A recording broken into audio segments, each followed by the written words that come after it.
If I asked you to describe an American-style performance car, you'd probably think of something with a big engine up front, rear-wheel drive, and good straight-line speed.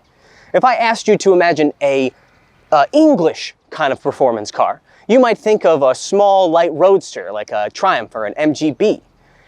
America, England, Germany, Japan, they all have their own version of a performance car.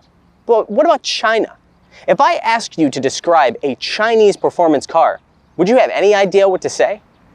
That's why I have borrowed this Lynk Co O3 Plus to try and find out what exactly is the distinct characteristic of a Chinese performance car. First, a little background. Lynk Co is a sub-brand from Geely, a company you've definitely heard me talk about before on this channel. Created in concert with Volvo, which Geely owns, Lynk Co offers a line of entry-level luxury vehicles that are positioned above Geely products but below Volvo. All of them, including this O3 sedan, are built on Volvo's compact modular architecture, the same platform as the Volvo XC40.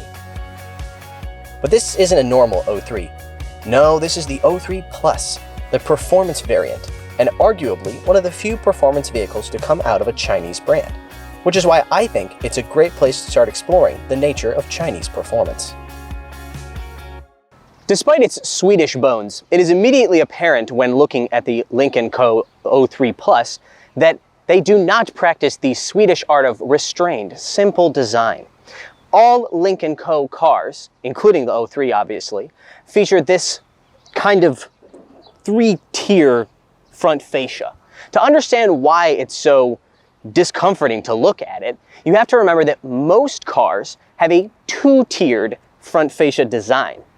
The top tier is the headlights and grille, while the bottom tier is made up of the bumper, lower air intakes, and maybe some fog lights. In addition to those two tiers, the Lynk Co O3 adds a third one in the form of these lights built into the fender.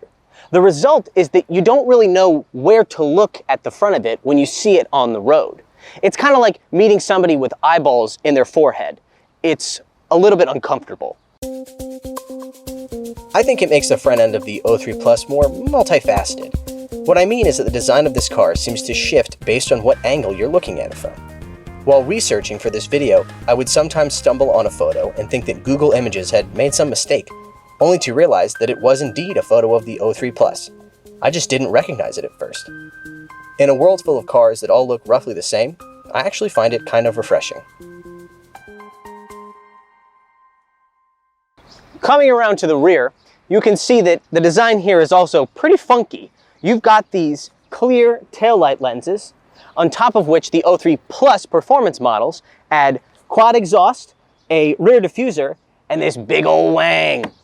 I love it, even if I have no idea whether or not it actually has a lot of aerodynamic benefit. And just in case you forget what exactly this wing is for, there's a nice reminder here on the side. Downforce. Sitting inside the O3 Plus, you start to get the idea that the exterior designers were tame compared to whoever designed the interior of it. If you can name a material, this car has it. I imagine the conversation between Geely and their suppliers went a little something like this. So you're making a new O3 Plus. What kind of the material do you need? Everything. Everything? You need chrome? Yes. Black plastic? Yes. Camouflage? Yes. How about Alcantara? Absolutely yes. How much? All of it. Okay. The result is an interior full of materials and textures I've literally never seen inside of a car before. Take, for example, the digital camo here above the glove box, or here on the glove box, the dash here, there's this Alcantara full of, I guess, speed holes? I don't really know. Speaking of Alcantara, it's everywhere. And I mean everywhere. The steering wheel here, the shift knob, the dash, the ceiling, the back seats, the front seats. I mean, in terms of daily usability, this stuff is going to get dirty, and it is going to get dirty pretty quick. That's why, apparently, Lynk Co has a specialized Alcantara cleaning service at the dealership just for the O3 Plus.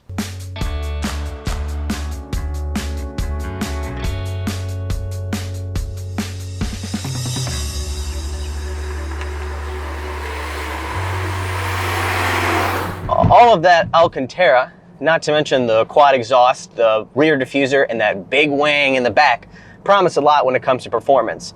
But can the 03 Plus actually deliver? Here are the basics. Up front, you've got a turbocharged 4-cylinder from Volvo pumping out 254 horsepower and 350 Nm of torque, all attached to an 8-speed automatic transmission. This thing puts power to the ground through a Borg-Warner 4-wheel drive system. That means a 0 to 100 km/h sprint in about 6 seconds. In terms of how it actually feels to drive, there isn't much this car can't do. The chassis feels very solid and acceleration is definitely adequate. On public roads, the 4-wheel drive is pretty unflappable. I've thrown it into corners probably faster than I should have, and it's very stable. The 8-speed transmission shifts quite smoothly and quickly when it's in manual mode, quick enough that I don't really yearn for a dual clutch.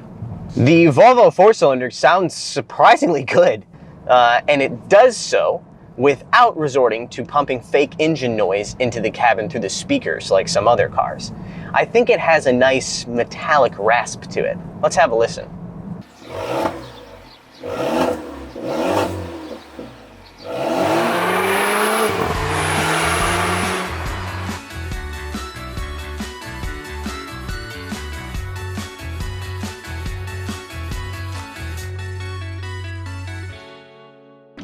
Now, having said all of that, this is, at the end of the day, still a compact family sedan. At least it's based on a compact family sedan platform.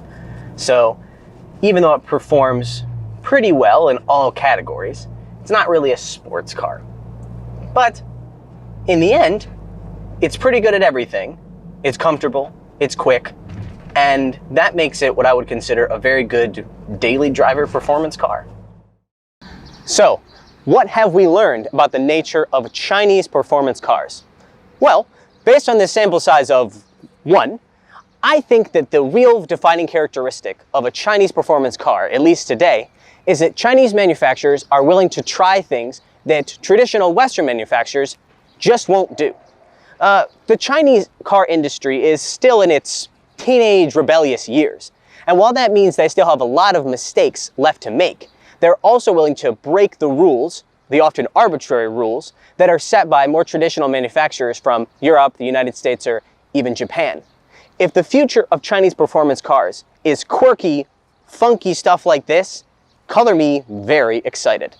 All right, that's all for today. Thanks for watching.